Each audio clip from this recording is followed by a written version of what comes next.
Before the war began, before the bombs fell, before the Pacific became a graveyard of fleets and islands, there was a man who understood exactly what kind of enemy Japan was about to face. If you're new here, this channel explores the moments where history narrows and choices disappear. Consider subscribing. Now let's begin. Isoroku Yamamoto did not learn this from intelligence briefings or ideology. He learned it by walking American streets. In the early 1920s, before the war, Yamamoto lived in the United States. He studied at Harvard. He traveled. He observed factories, shipyards, oil refineries, rail networks. What he saw unsettled him. America was not merely wealthy, it was industrial in a way Japan could never replicate. Its power did not rest on territory or tradition, but on scale, endless scale. Yamamoto understood something many in Tokyo did not. Wars were no longer won by courage alone. They were won by production curves, fuel reserves, and the ability to replace losses faster than the enemy could inflict them. In this kind of war, Japan was vulnerable. He said so openly. Privately and sometimes publicly, Yamamoto warned Japan's leadership that a war with the United States would be disastrous. He believed Japan could fight fiercely, even brilliantly, for a limited time. But beyond that window, the balance would tilt irrevocably. American shipyards would outproduce Japanese losses. American pilots would replace fallen airmen. American oil would keep fleets moving long after Japan's reserves were exhausted. Yamamoto's famous warning was not a boast. It was a deadline. He believed Japan could run wild for 6 months, perhaps a year, before the weight of American industry crushed any hope of victory. And yet this same man would go on to design the opening blow that made such a war unavoidable.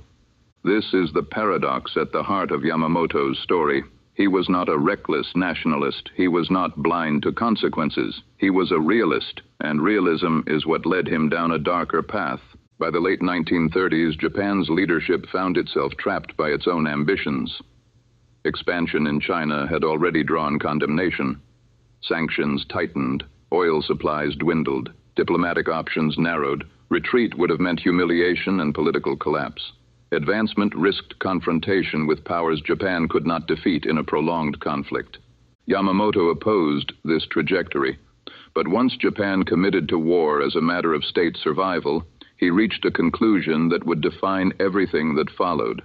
If war with the United States was inevitable, then Japan could not afford a slow beginning. Yamamoto believed that Japan's only chance lay in shock.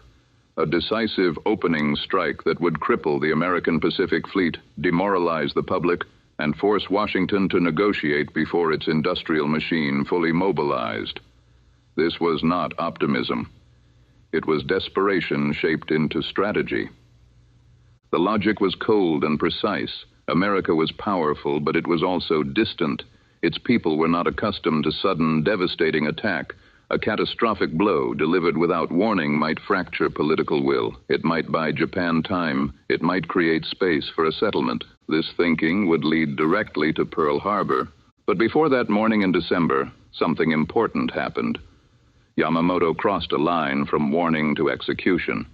Despite his reservations, Yamamoto accepted responsibility for planning the attack. Some accounts suggest he threatened resignation if the plan was rejected. Whether or not the threat was explicit, the result was the same. Yamamoto became the architect of the opening move. It is crucial to understand what this meant. Yamamoto was not acting under illusion. He did not believe Pearl Harbor would win the war. He believed it was the only way to avoid losing it immediately. That distinction matters. The strike on Pearl Harbor was not designed to conquer territory. It was not designed to destroy America's capacity to fight forever. It was designed to shape psychology, to impose shock, to disrupt command, to tilt momentum just long enough for Japan to consolidate its gains across the Pacific. In Yamamoto's mind, this was a calculated gamble against time itself. But this calculation carried a hidden cost. Yamamoto understood American industry, but he underestimated American political psychology under attack. He believed shock might weaken resolve. Instead, it hardened it. He believed a decisive blow might force negotiation. Instead, it erased it as a possibility. On the morning of December 7th, 1941, when Japanese aircraft struck Pearl Harbor, the United States did not hesitate. The attack unified a divided nation overnight. Isolationism evaporated. Doubt disappeared. The language of war shifted instantly from defense to destruction. What Yamamoto had intended as a strategic opening became something else entirely. It became a moral boundary. From that moment forward, the war could no longer end in compromise. There would be no negotiated settlement that left Japan intact as an equal power. There would be no halfway peace. The United States would not accept anything less than total victory. Yamamoto did not create this reaction by accident, but he did not fully control it either.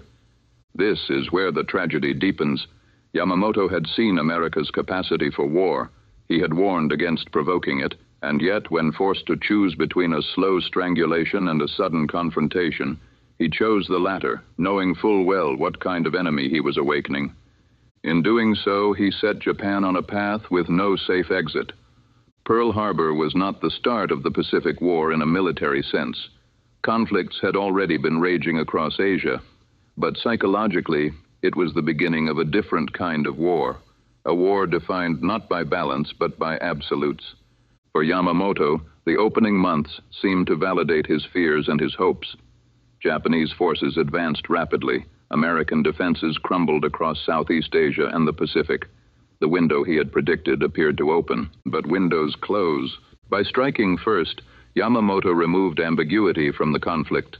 He ensured that the United States would mobilize its full industrial and human capacity. He ensured that the war would not be allowed to drift or stalemate. And perhaps most importantly, he ensured that once the tide turned, it would not stop until Japan was utterly defeated. Yamamoto understood the rules of modern war. What he underestimated was how unforgiving those rules had become. He had tried to buy time. Instead, he set the clock. And once it started ticking, there would be no way to turn it back. When the first Japanese aircraft appeared over Pearl Harbor, the war had already passed a point of no return. What unfolded that morning did not create the conflict. It transformed it. Yamamoto never believed the attack would destroy the United States' ability to fight. He believed it would shock the nation into hesitation.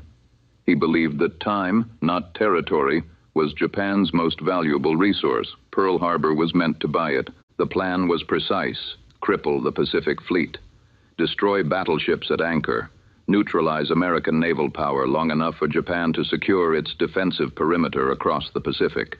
Then, before American industry could fully mobilize, force Washington to consider negotiation.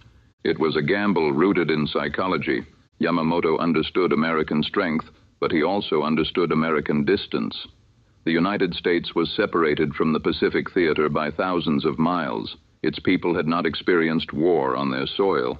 He believed that a sudden, overwhelming blow might fracture resolve rather than harden it. What he misjudged was how the nature of the blow would redefine the war itself. Pearl Harbor was not perceived in America as a military operation. It was perceived as a violation, an attack without warning, a strike delivered before negotiations were formally severed. It crossed a moral boundary that reshaped the conflict overnight.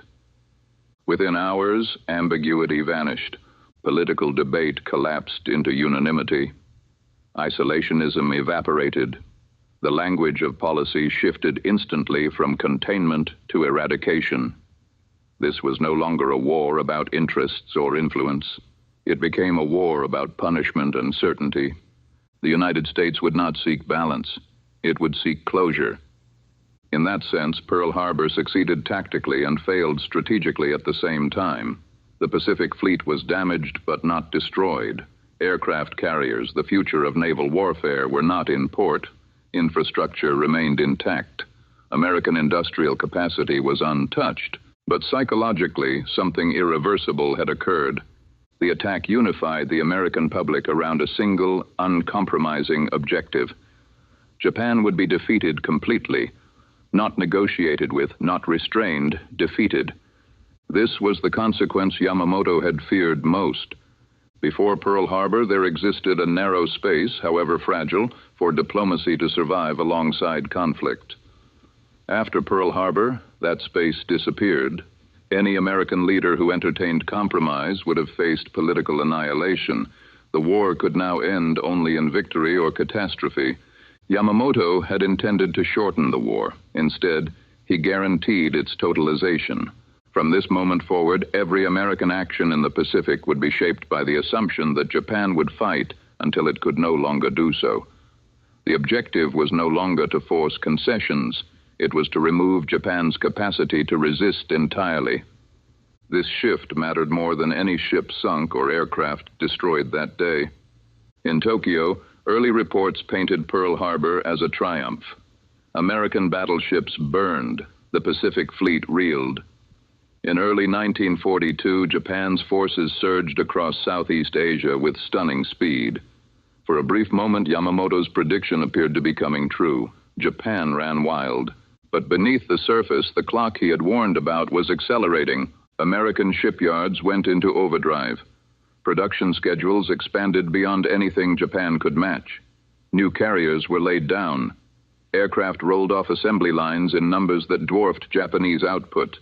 Training pipelines expanded. Losses became replaceable. More importantly, American strategy hardened. The United States would not rush into reckless confrontation. It would not seek a quick, face-saving end. It would apply pressure methodically, knowing time favored it. Every battle would grind Japan down. Every island would become a stepping stone. Every loss would push the end closer. Pearl Harbor ensured that this process would not be interrupted. Yamamoto had hoped shock would create doubt. Instead, it created clarity. There would be no acceptable peace that left Japan intact as a rival power. There would be no tolerance for prolonged stalemate.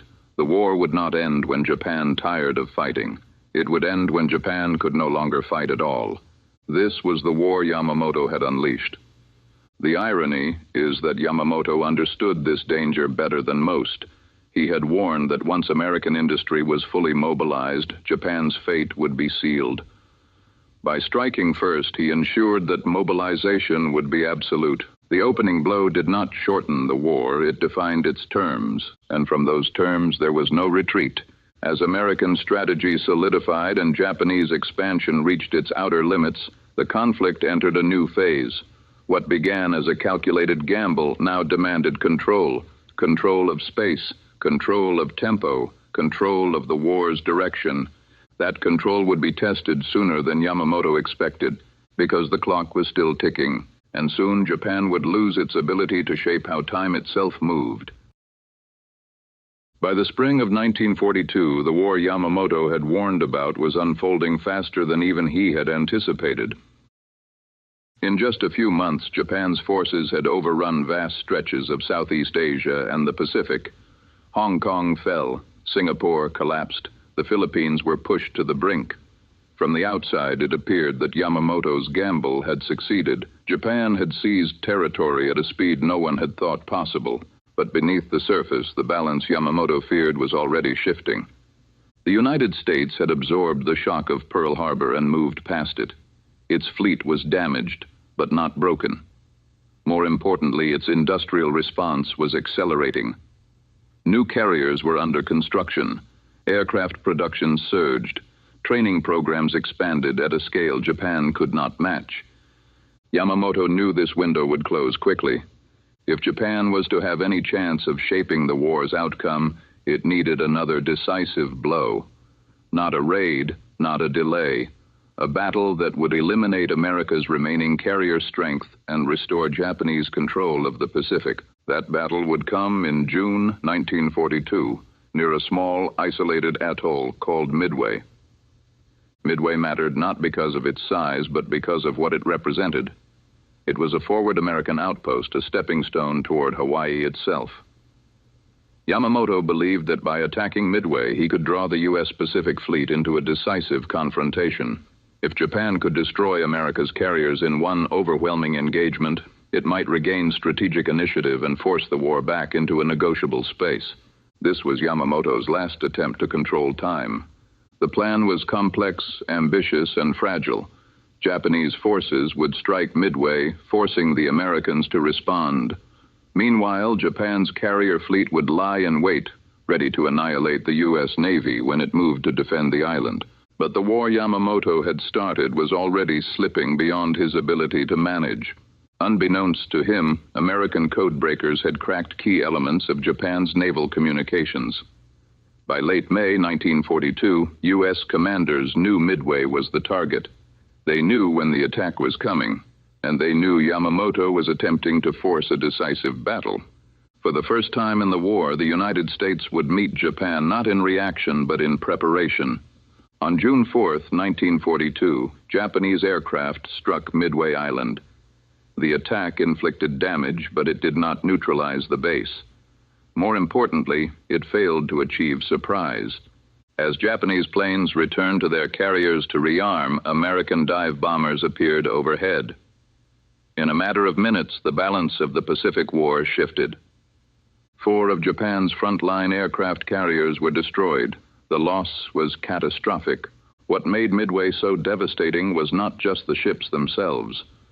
It was the men who went down with them.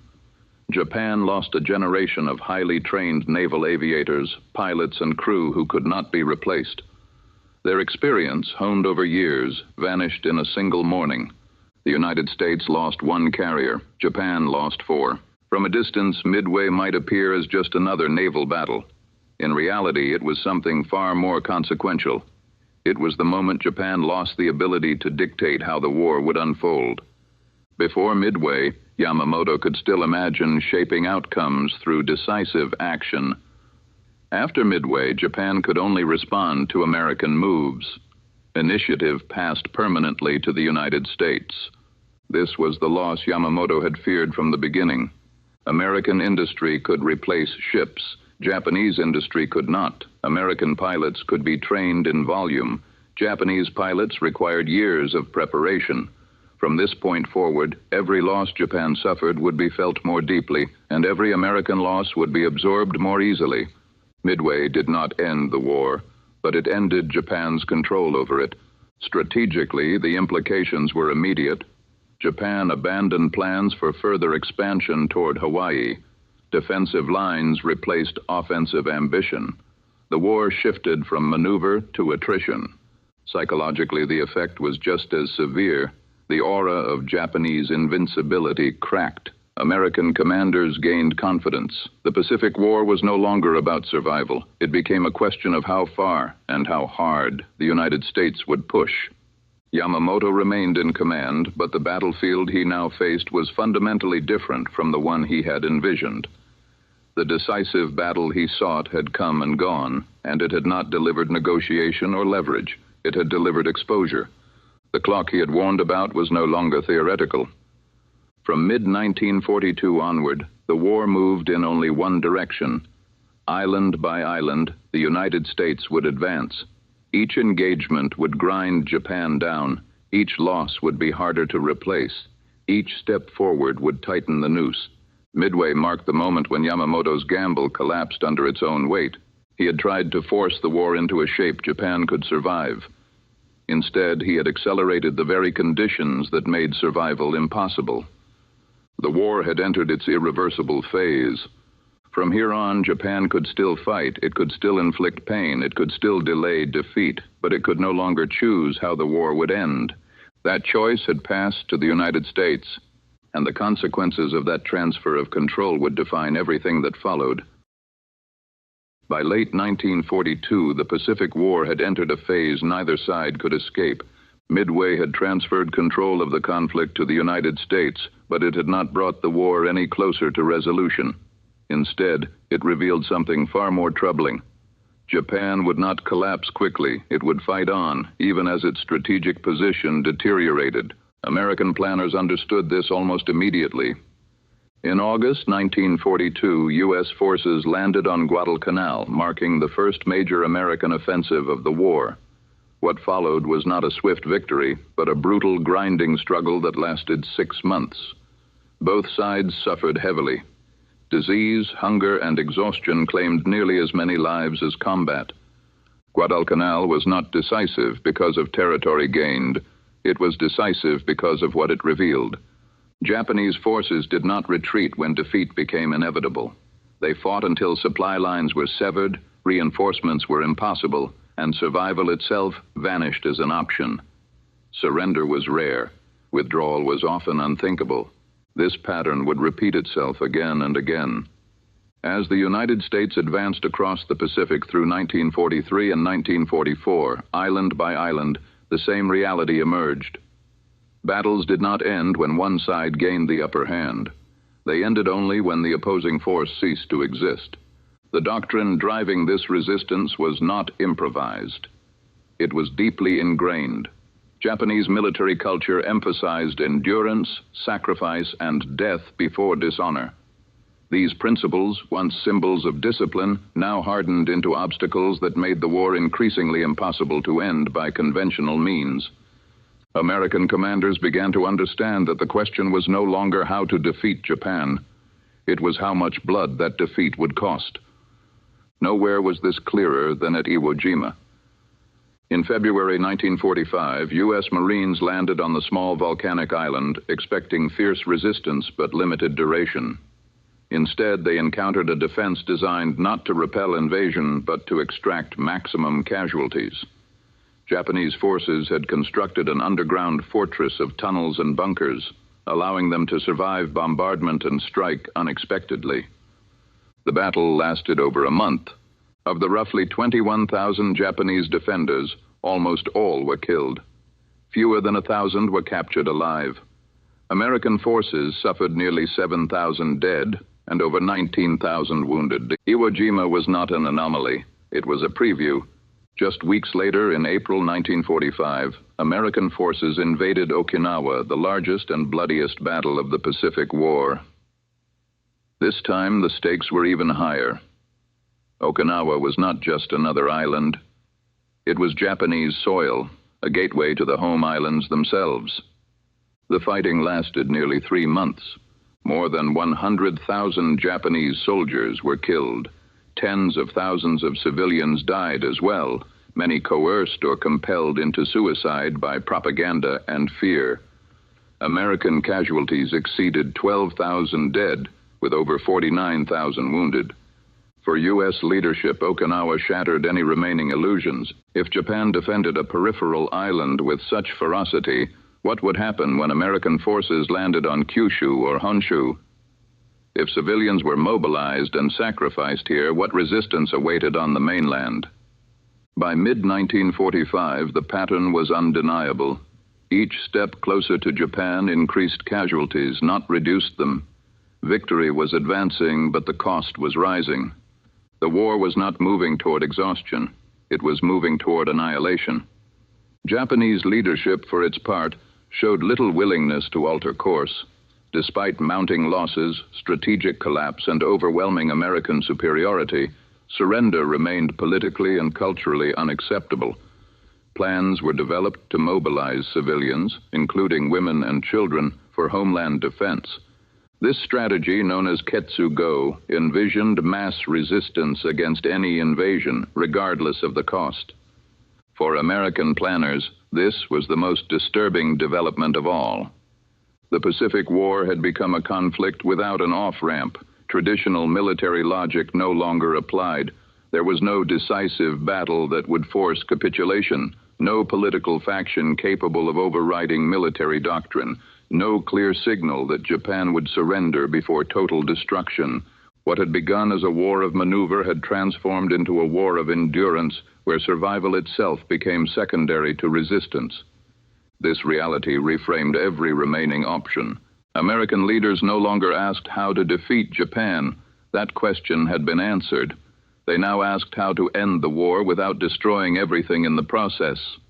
By the summer of 1945, the United States stood at the edge of Japan itself, victorious in every operational sense, yet facing a conclusion that seemed more terrible than the war's beginning. The conflict Yamamoto had once tried to control had evolved into something no strategist could fully manage. A war that refused to end. On April 12, 1945, the Pacific War changed hands. President Franklin D. Roosevelt died suddenly, leaving the presidency to Harry S. Truman, a man who had been vice president for only 82 days. Truman had not shaped the war's strategy. He had not overseen its escalation. He had not planned its opening moves. He inherited its ending. Within hours of assuming office, Truman was briefed on realities that few civilians had ever confronted. The United States was winning the war decisively, yet the path to its conclusion was growing more dangerous with each step forward. By the spring of 1945, Germany had been defeated. Europe was secure. The full weight of American power now focused on Japan. What remained was not the question of victory, but of cost. The next phase of the war already had a name: Operation Downfall. Downfall was the planned invasion of the Japanese home islands, divided into two massive operations. Operation Olympic, scheduled for November 1945, would target Kyushu. Operation Coronet, planned for early 1946, would strike Honshu and the Tokyo Plain. The scale was unprecedented. U.S. planners projected that more than 5 million Allied troops could eventually be committed. Casualty estimates varied widely, but even conservative projections predicted hundreds of thousands of American casualties. Some estimates climbed far higher, especially when accounting for prolonged resistance and civilian involvement. These were not abstract numbers. The experience of Iwo Jima and Okinawa, still fresh, informed every calculation. On Okinawa alone, American forces had suffered over 60,000 casualties. Japanese losses had been far greater, including tens of thousands of civilians, and Okinawa was only a prelude. Intelligence reports indicated that Japan was preparing to defend the homeland with everything it had left. Under Ketsugo, civilians were mobilized en masse. Makeshift weapons were distributed. Training focused not on survival, but on sacrifice. The goal was not to repel invasion entirely, but to inflict such catastrophic losses that the United States might reconsider the cost of victory. For Truman, the implications were stark. Every week the war continued meant more deaths. American prisoners of war remained captive. Civilians across Asia continued to suffer under occupation. Strategic bombing campaigns intensified. Cities burned. Time itself became a weapon. It was during this period that Truman was informed of another reality, one kept secret even from many senior officials. The Manhattan Project had succeeded. For years, the United States had pursued a weapon unlike any other, capable of delivering unprecedented destruction in a single strike. By July 1945, the first successful test had been conducted in New Mexico. The weapon worked. Truman now faced a convergence of pressures. On one side stood the projected cost of invasion. On another stood the certainty of continued conventional warfare. And now a third option existed, one that promised to end the war abruptly. This was not a decision Truman sought. It was one he was forced to confront. Critically, the atomic bomb did not emerge in a vacuum. It entered a war already defined by total mobilization and absolute objectives. Japan had shown no credible sign that it would surrender unconditionally. Diplomatic feelers were vague and conditional. Military leadership remained committed to resistance. From Truman's perspective, the war presented a narrowing corridor of outcomes. Each alternative carried immense human cost. Each delay multiplied it. The question was no longer whether the war should end. It was how many lives it would consume before it did. Truman consulted advisors, military leaders, and cabinet officials. The consensus was not celebratory, it was grim. Invasion promised devastation. Continued bombing promised prolonged suffering. The atomic bomb promised shock. Not victory without loss, but an end. By late July 1945, Truman authorized the use of the weapon if Japan did not surrender, following a final warning. This was not framed as a demonstration or a threat. It was framed as a means to conclude a war that had exhausted all conventional exits. The man who signed off on the war's final phase did so under the weight of mathematics, not ideology. The numbers told a story that emotion could not soften, and once again the clock was ticking. By late July 1945, the war had narrowed to a single corridor. Japan's military position was untenable. Its navy was shattered, its air force depleted, its cities burned nightly under conventional bombing. A naval blockade strangled supply lines. Yet despite this collapse, Japan had not surrendered.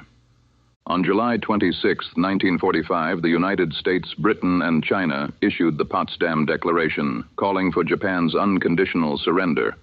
The warning was explicit. Failure to comply would result in prompt and utter destruction. Japan did not accept.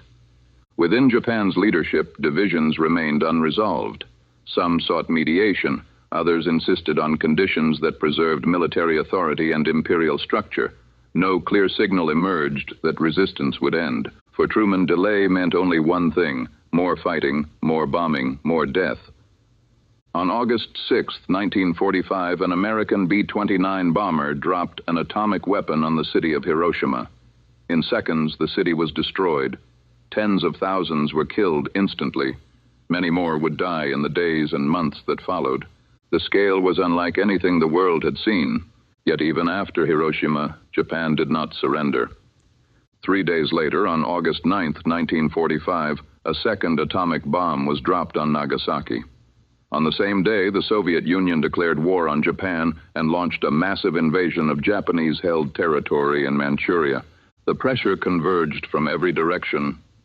Only then did Japan's leadership confront a reality it could no longer escape. The war had reached an end point not defined by battlefield defeat, but by the impossibility of continuation. On August 15, 1945, Emperor Hirohito addressed the nation. Japan would surrender. The war ended not with victory parades or final battles, but with an announcement carried over radio waves. A voice, a decision, silence where gunfire had been. For Truman, the war closed as abruptly as it had narrowed. The authorization he had signed ended the largest conflict in human history. It also opened a future shaped by a weapon that would redefine warfare itself. The atomic bomb did not end the war because it was powerful alone. It ended the war because every other path had collapsed. This is where Yamamoto's shadow returns. Years earlier, Yamamoto had warned that a war with the United States could not be controlled beyond its opening months. He had understood that American industrial power, once mobilized, would be unstoppable. He had known that time favored the United States, not Japan. Yet, in attempting to seize control of that time through a decisive opening strike, he removed all possibility of moderation. Pearl Harbor did not merely start a war. It ensured that the war would be fought to its absolute conclusion. Midway stripped Japan of control. Attrition stripped it of alternatives. Resistance doctrine stripped it of surrender. And by the time Truman inherited the conflict, only one door remained. Truman did not design that door. He did not build it. He did not choose the corridor that led to it. He was simply the man who opened it. The Pacific War ended not because one side achieved moral clarity, but because the machinery of modern war left no space for anything else. Strategy narrowed into inevitability, decisions hardened into mathematics, and a conflict that began with calculation ended with finality. This was the war Yamamoto set in motion, and it could only end one way. If you've made it this far, you understand that history isn't decided in a single moment. It's shaped by timing, hesitation, and the decisions people make when options begin to close. If this perspective speaks to you, consider subscribing for future episodes. As the war itself would prove, once events are set in motion, they rarely wait for permission.